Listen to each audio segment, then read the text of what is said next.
Okay, I think people are starting to filter in. Welcome, everybody. I'm just going to give it about a minute. Yep, I'm seeing people come in now. Wonderful. Hi, everybody. Welcome, welcome. Okay, well, it is 1:01, so we're going to get started. Welcome to our Friday Virtual Histories program. My name is Molly Ricks, and I am with Baltimore Heritage. In 2020, Baltimore Heritage and the Baltimore Architecture Foundation partnered to host these virtual histories, and we do them every other Friday. Just a note, we are taking a break from our virtual histories after today for the rest of September. We have lots of events in the meantime. So there we go. First, we have a summer happy hour series with the Baltimore Architecture Foundation. So join them on Wednesday, September 21st for a happy hour. On Friday, September 23rd, we have Baltimore's annual Unconference on the people, places, and the past. And this is Be More Historic. We'd love to see you there. Next, we have the Doors Open Baltimore kickoff lecture with Dr. Nicole King. And this is going to be a great in-person presentation on the Sarah Ann Street alley houses in Poppleton and how they were saved, and talking about preservation for the people. And then we also have on October 1st and 2nd, the Doors Open Baltimore celebration. So go to doorsopenbaltimore.org for more information on that. It should be great.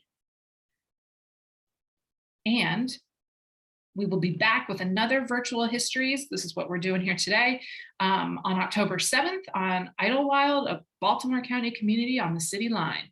So you can find that where you registered for today's event. We also want to say thank you to everyone who donated to be with us here today. Your support enables us to continue to do these talks, and we really do appreciate it. And also, just so you know, this talk and all previous talks are recorded. And a week or so after the presentation, you can find the recordings on the Baltimore Architecture Foundation's YouTube site. So for today's presentation, our speaker is Allison Seyler, and she is an archivist and public historian with roots in and a commitment to Baltimore City. She currently serves as the Hopkins Retrospective Program Manager at Johns Hopkins University. Her research as a graduate student at UMBC, archivist on the Legacy of Slavery team at the Maryland State Archives, and she now asks historians how they can illuminate ordinary people's lives and experiences using archival records. Taking it a step further, she investigates how we can make these stories relevant and accessible to public audiences while directly confronting issues of equity, diversity, and inclusion in the field. And finally, Allison served on the board of the Baltimore City Historical Society from 2018 to 2022, and she volunteers for the Baltimore Animal Rescue and Care Shelter.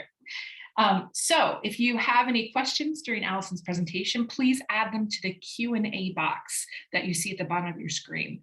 That's, again, the Q&A box. We would love to have your questions. And that's enough out of me. I'll say thank you, Allison, and please take it away. Thanks so much, Molly. I really appreciate the introduction. I will just take a second here to get my slides up for you all. All right. I just hear a confirmation maybe from Molly that seems to be working.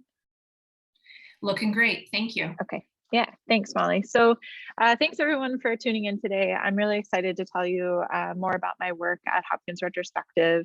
It's an especially unique opportunity for me to speak to an audience that's not just made of the campus community. So I really appreciate you making time today and learning about the program and its growth.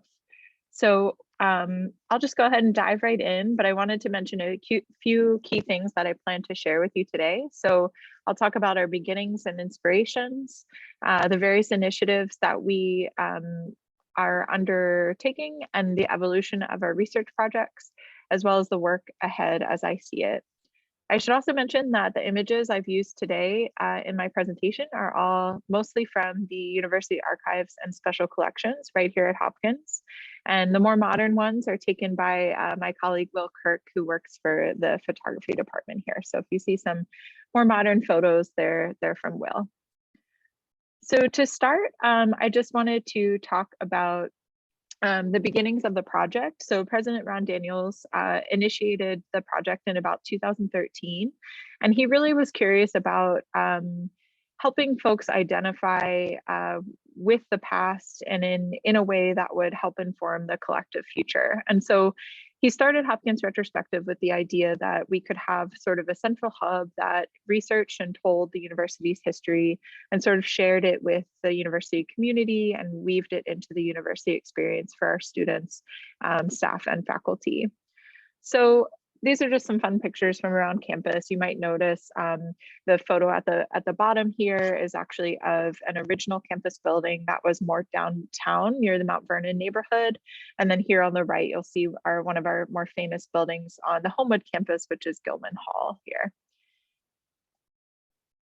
So I wanted to tell you a little bit more about what Hopkins Retro does, because you hear this fancy title and you hear this public history project, but what really do we do around campus? So some of the things that we focus on are fellowships, oral histories, exhibitions, and social media. And so I'll go through each of those to just give you a little bit more detail. For fellowships, we actually run a program that's called Hugh Hopkins Research Fellowships, and those are fellowships that are awarded to students from any school. So whether the student is studying in the Whiting School of Engineering, or the School of Nursing, or maybe the School of Medicine, or even at Peabody, they're eligible to apply for a research fellowship to do archival research and work in the Special Collections Department. They just can't be in their final semester because we do really want to get that final project from them and a final deliverable. So oftentimes these research fellows are inspired by different collections that they've encountered in the archives, or they might need some help finding those things. So we have an archivist mentor and a faculty mentor that work with them throughout their time here. And just to give you an idea of some of the projects that the students are really interested in, we've had students who've looked at the Jewish student experience on campus. There was another student who looked at specifically what the Black experience and discrimination that Black students face at Peabody was like. We've also had students talk or research more on the medical side. So recently we've had a student who did a paper about the gender identity clinic that Hopkins once ran. And actually his paper that came out of the project was just accepted to the Annals of Internal Medicine. So a lot of times these fellowships spark deeper research and further sort of scholarship for the students as they continue their careers here. We also conduct oral histories. In the past, we did these a lot with faculty, staff, and alumni. In more recent years, we've focused on collecting oral histories with students. And so one of the projects that we focus on is actually doing oral histories with what we call first generation or FLY, first generation low income students. And so we actually meet with students who are graduating in their last semester, and we talk with them about their experiences, and we try to the interviews are anonymous, and so we try to assure that the students can share about their experiences and be candid with what it's like to be a first gen at Hopkins. And so those are all available through the institutional repository, through the library's website. So you can go on there and you can listen to the interviews. You can also read the transcripts if you prefer. And we have some really cool ones. I like to highlight a few if people are interested in poking around in there. We have one with Mindy Farber, who was one of the first, was a member of one of the first undergraduate class of women at Hopkins. So she graduated in 1974. We also have one with a woman named Miss Gladys Burrell, who worked at Hopkins for about 47 years. And she was a food service worker. And so she was really influential in the students' lives, and was just kind of a local Baltimore figure. She was a union member and really was a mover and a shaker. We also have some with other folks that you might know, like Matt Crenson, who is a 1963 Hopkins grad, but also professor emeritus in political science. And another interesting one we have is with Chester Wickwire, who was a civil rights activist and university chaplain at Hopkins for a while. So we are working to sort of diversify the collections that we have. I'll just briefly mention this asterisk here, the collection development component. So this is kind of the idea of expanding what we collect, doing more outreach with student groups and student organizations, alumni, our neighbors, to kind of grow our collections and make sure that they're more diverse and inclusive, and that they include underrepresented or marginalized groups. There's sort of a tradition in archives, you know, in special collections of not always having records that represent the community members, and they're usually, you know, administrative records or records from leaders. And so we want to make sure that we have a wider breadth of the collection that we're developing. We've also worked on some exhibitions and interpretive signage. If you walk around campus, there's some signage called the Sense of Place signage, which was a project between Hopkins Retrospective and Dr. Jennifer Kingsley and Beth Maloney, who a lot of you may know. And these are all around campus, telling a little bit more about campus history. The students researched and wrote for the signage. And we're hoping to update those and add some new research and content to those at some point. We also have our social media accounts. So if you are into that sort of thing, if you like Facebook or Twitter, Instagram, we do have pages there where we share content. You know, we do a lot of outreach with students there. Sometimes we'll do some Hopkins trivia and just kind of like learn also from our community what like photos they have, or just learn a little bit about history in a more interactive way. And this photo actually here that you see is a photo in front of one of the dorms, the alumni memorial residences. And this photo, I don't actually have the date on hand, but I think it's around the 1920s maybe. And then this photo here, the students recreated, and that is from 2020. So they were super into this idea of recreating a historic photo, which I think is really neat. So some of the other initiatives that we do are related to sharing this university history in the classroom. So we will go as archivists and speak with different classes. You know, it's really varied. So there's some like engineering classes we'll talk to, or maybe for students from the history department. It's and we're trying to make that more of a codified thing and something that is more proactive than reactive. We also do events and programs. This photograph is actually from a celebration we have that's called Commemoration Day. And that's a celebration of the opening and founding of the university itself. And so we celebrate, you know, the school being here and founded, and we give out free cupcakes, and the students usually love it. We also put up a historic photo display, and so the students are able to check out the photos and interact with them and kind of learn more about the university archives. The last component or last initiative that we really work on is research. So we do research about university history, and in the past it was kind of specific to assisting researchers, students, faculty, staff, scholars from elsewhere, or even more internal requests. So things from like the president's office or the provost, if they want to know something about the past or curious about different areas that need more exploration. So, you know, investigating what the transition, excuse me, what the transition to coeducation was like for students. So, you know, when students became undergraduate students at Hopkins, when women became undergraduate students at Hopkins, you know, what were the difficulties? What were the challenges? We've done some research on those types of things.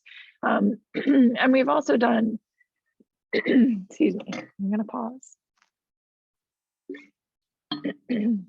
We've also done research to support another project on campus called the Indispensable Role of Blacks at Hopkins. And so that is really a group that honors, Black achievement, and excellence at Hopkins. And each year they nominate different members, or they nominate inductees. And so they usually have an induction ceremony, and we'll support them with research there. But I also wanted to point out a more recent initiative that we've launched, which is the Reexamining Hopkins History component. So when President Daniels founded Hopkins Retrospective, I don't think it was ever his intention to really do a full-blown in-depth study of the university's founder. And this is something that is a more recent undertaking of us. So Hopkins Retrospective is committed to this research project, which is called Reexamining Hopkins History. And I'll talk a little bit about how widespread that is, or how expansive that is in a minute. But I just wanted to point out, this is kind of an interesting record. So this is a disownment record from the Quaker meeting records, which are at Swarthmore College, and a lot of them are digitized and accessible online. But this is a record that the university hadn't really talked about in the past in the context of talking about who Hopkins was as a person. And so this record kind of complicates our understanding of Hopkins, right? Because in the past we had referenced him as, Quaker abolitionist, all of these sorts of things, attesting to the fact that he had this level of faith and sort of commitment to the Quaker community. And what we're doing with Hopkins Retrospective and this research is that we are trying to complicate our understanding of him as a human being, try to figure out who he was as a person, make the story more nuanced, and also help our students understand that as well. So I think that this record is really interesting. He's being disowned. He and his brother Malin are being disowned for the practice of trading in distilled spirituous liquors. And basically the Quaker meeting had asked them to stop doing this. They refused to stop doing it. They continued to sell liquor. We know that later on, Hopkins donates money to build a Quaker meeting house. And then he continued to sort of support the Society of Friends.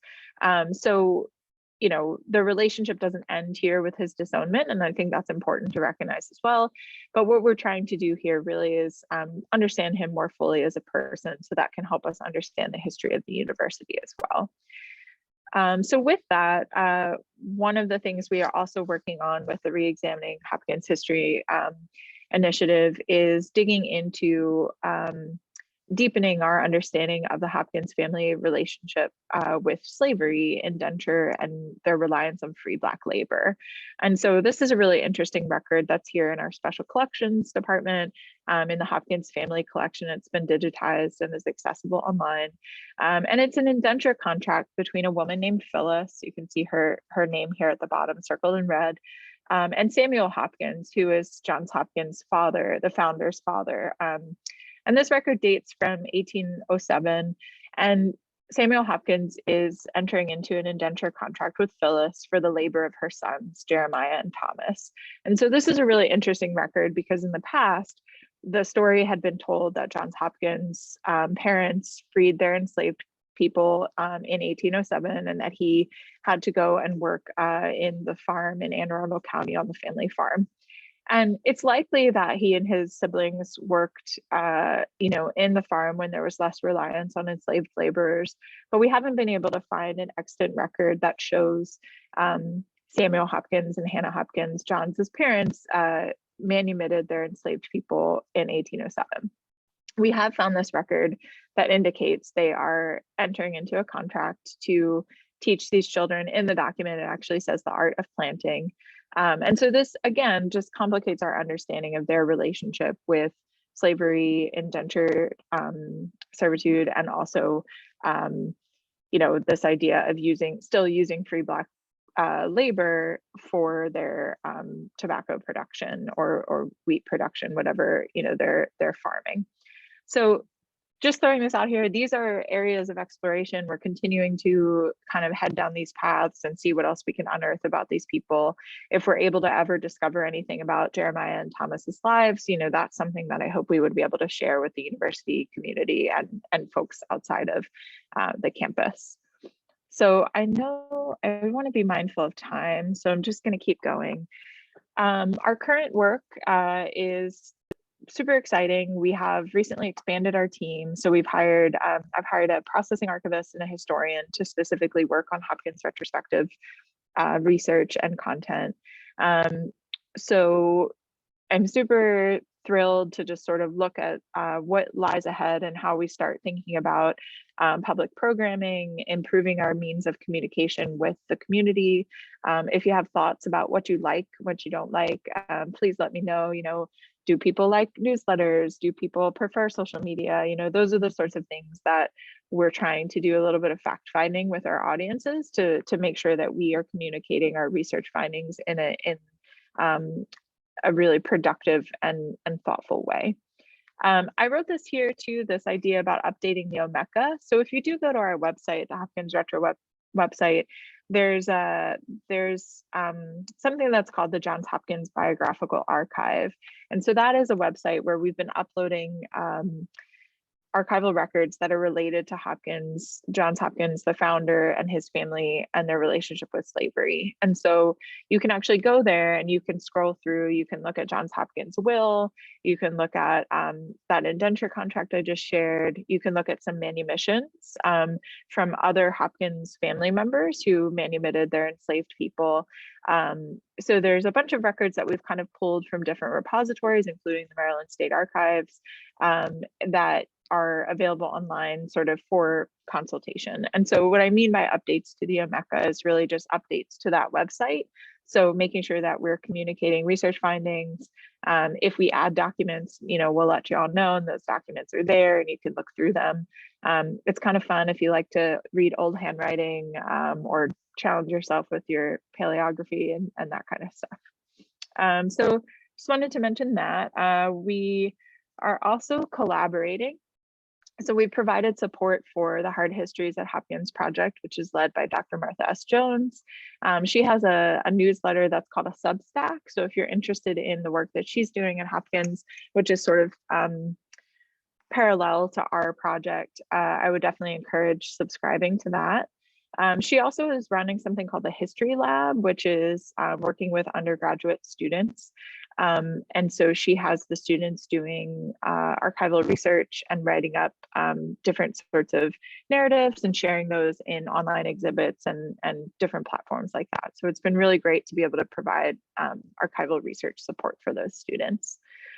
I just mentioned too here that we have different collaborators, and this is kind of what I wanted to mention about the expansion of this project, is that we have folks at Peabody, at the Homewood Museum, and then at the Chesney Medical Archives that we're working with to sort of get into different research pockets. So at Peabody, really like investigating the history of George Peabody and his life and legacy, and whether or not, asking questions like whether or not enslaved laborers were used to build the buildings, sort of getting into more nuance and more details of the history. At Homewood Museum, we're investigating, they are investigating, the curator and some interns and fellows are really looking at the land surrounding Homewood, who was here before the Carrolls, looking at Indigenous people, also asking questions about the Wyman and Kaiser family who donated the land to Johns Hopkins University, and seeing if we can illuminate anything about them and their lives. And then also the Chesney Medical Archive. So really the repository that serves the medical institutions. So Chesney holds all of the records for the School of Nursing, School of Medicine, School of Public Health, and the hospital. So really trying to figure out what records can tell us more about the history of the institution that are there. So, what more can we learn about whether or not the institution was truly integrated, and when it actually was integrated, what was treatment like for Black patients versus white patients, and how can we get at that by looking at archival records.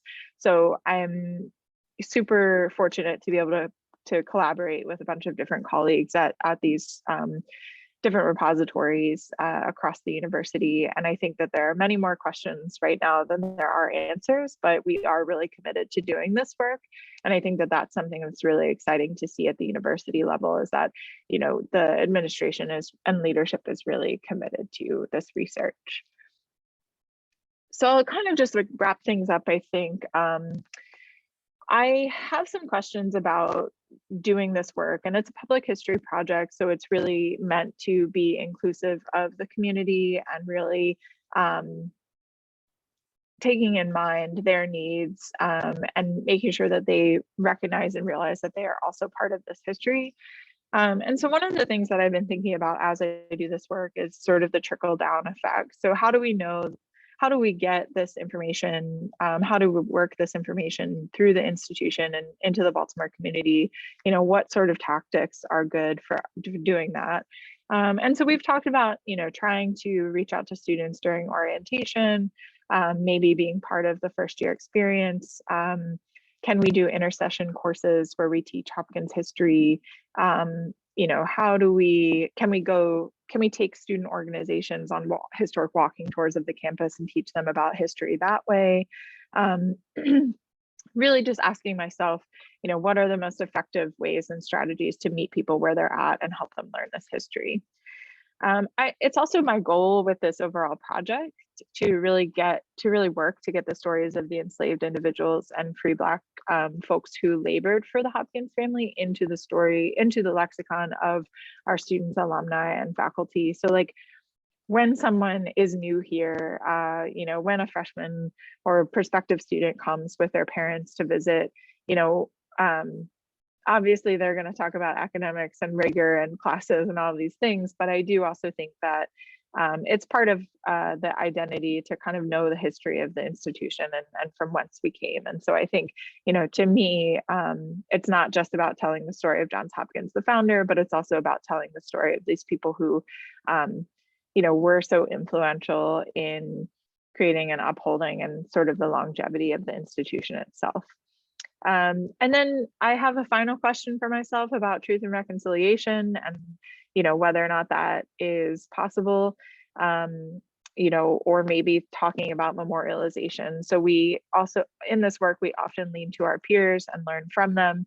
And so looking at different universities who are studying slavery at their campuses and how they've sort of marked that moment and memorialized people through, you know, sculptures, through gardens, through gathering spaces. You know, how do we honor and recognize, you know, enslaved people who were so influential or who were in the same spaces that we were in, you know, such as Homewood, where the Carrolls had enslaved people there. So, you know, what are some things that can help us sort of do some reparative work through doing history? And so those are sort of my questions. And it's just to me, it's super fascinating stuff. So I hope that you all find it interesting.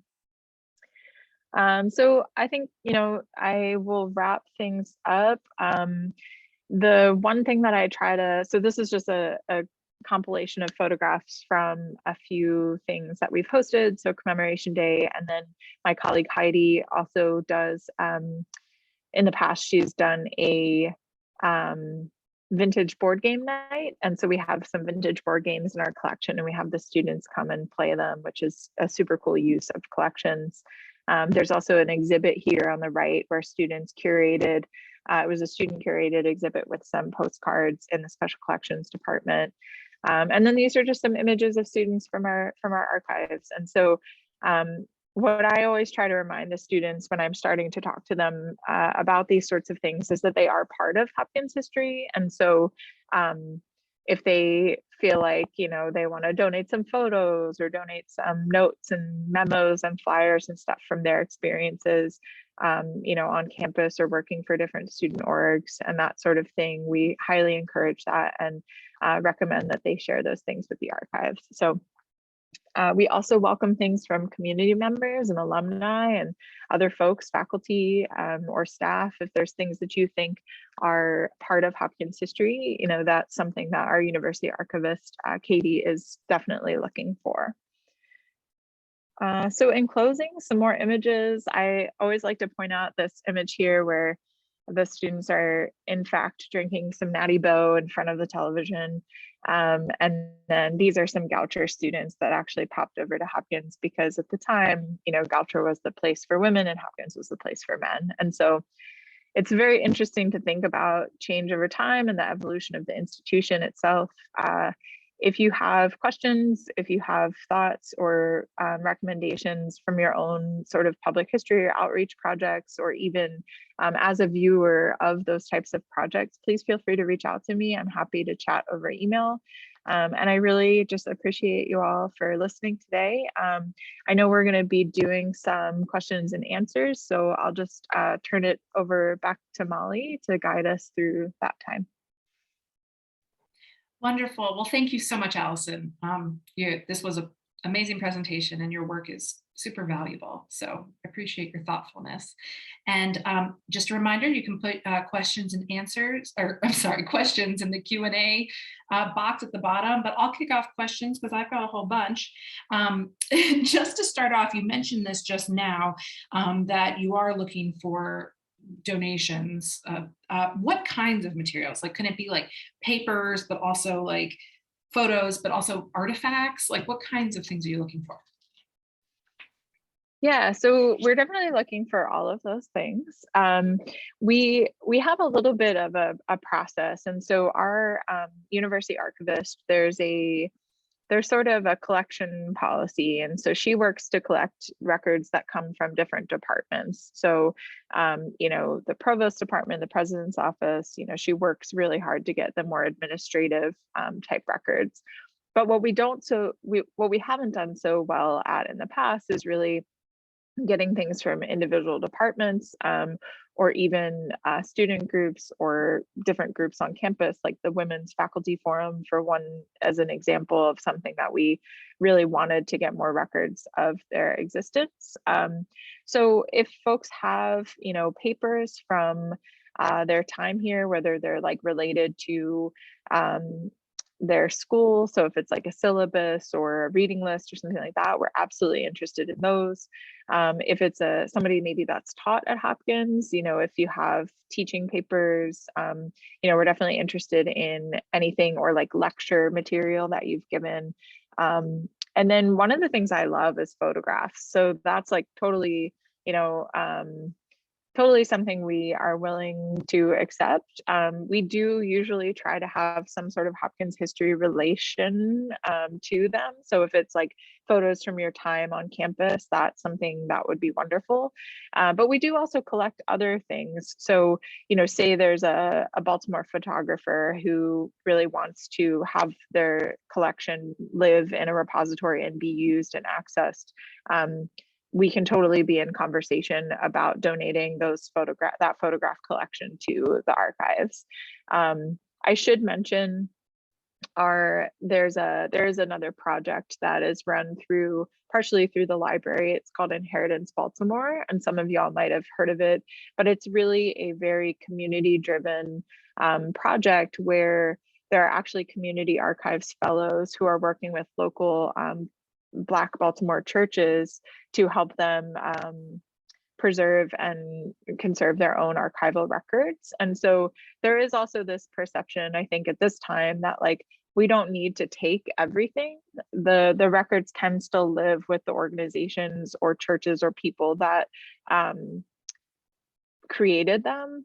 Hopkins doesn't have to have them. And so it's this idea that we could just help people be better stewards of their own records in terms of providing professional advice and helping them organize their records or rehouse their records, or even just providing the supplies so that they could better protect the photographs that they have in their church's collection. So that is something that we're working on, and my colleagues in the Inheritance Baltimore group in particular, Tanika Berkeley, who's our Africana archivist, she's sort of the go-to person for those sorts of things. That's awesome, thank you. One more collections question. What is, and this is just me being curious, what is your favorite thing that you've come across, or maybe the most surprising thing you've come across in your work? And maybe it's that Natty Boh image that we saw, but anything else? Yeah, so there's some interesting things. It's actually not something that's in the archives, and it's kind of funny. So the one of the interesting things that is on campus is actually Ira Remsen's ashes are interred in one of the buildings. And so that's something that is really curious to me. And so he was a chemist and faculty member and Hopkins president. And so his ashes are interred on campus. And so it's kind of curious. And apparently this is what I've been told by the students, that apparently all of the first year chemistry students like to go and kind of see it and touch it and be there. And, I mean, it's just a plaque on the wall. You can't actually see the ashes, but it's kind of a quirky little thing. We also have some really cool, like, traditional stuff, which I think is interesting. Like there is a chain and mace that is used during the convocation ceremonies. And so those are kind of interesting objects that we have that are still actually in use from, the very first president, Daniel Coit Gilman, that we had. So yeah, those are some cool things. I'm trying to think about archival records. We do have some student records that are kind of cool. So if there's like a famous or like known student, we can look back at some of their student files. Recently, I was looking at Frederick Scott's student file. And so Frederick Scott was the first Black undergraduate student at Hopkins. And so he was here. I'm gonna forget what year he graduated, but I think he started in 1945 and he took a short break because he served in the Army. But I just recently looked at his student file and it's really interesting because there's a little statement about from his high school teacher who made just comments about what a committed student he was and how Hopkins would be such a better place having had him attend. And so sometimes you see these like glimmers of who people were in the past. And so that's a really neat record that I've looked at recently. That's wonderful. So I'm just going to ask another question in this nice little conversation we're having together. Thinking of the truth and reconciliation and that sort of thing, one thing I've always been interested in is, descendant work. And I know that's a hard path to go down, but I mean, it's difficult because there's not a lot of information. But is that something that Hopkins Retro or anyone else at Hopkins has thought about doing with, descendants of the enslaved people that worked at Homewood, that sort of thing? Yeah, so I'm really excited to share that that's one of the main things that the new historian that we've hired will be working on. So her name is Dr. Monica Blair, and she comes to us from the university, Southern Methodist University, where she was doing a postdoc fellowship, but she also has experience working at the University of Virginia and specifically doing slavery related research. And so I'm really excited because she will be turning to sort of trying to uncover not only who these people were, but if we can trace them over time and through records kind of identifying potential descendants that may even still be in the area. So it's definitely difficult work because a lot of the enslaved people that we've encountered so far don't have family names or last names, at least in the records that we've encountered them in thus far. But there may be ways for us to work around that. And just drawing from, my experience in the Legacy of Slavery project, sometimes there's ways to get at that information in different ways, or even just through oral history and storytelling of different families that are in the area and willing to have conversations about this sort of thing. So yeah, we're definitely committed to working on that and trying to trace those paths. For Hopkins, we know, so in his will, he leaves money to three of his, and he dies in 1873. And so in his will, he leaves money to three of his servants who were two Black men and one Black woman. And he leaves them quite a bit of money. And so one of the interesting things that we're committed to doing is trying to also illuminate what we can about their lives after and sort of seeing where they went, what they did, and if their families, stayed in Baltimore, if they left Baltimore, if they had families, those sorts of questions. And so, I think those are the sorts of like profiles and narratives we're hoping to also add to the Hopkins Retro website so that it would be easier to find that information in one central hub. Wonderful. Well, we are at 1:40. I'll just say thank you so much again, Allison, and thank you everybody for attending. Thanks, Molly. I really appreciate it. And thank you everyone for being here today. Bye-bye.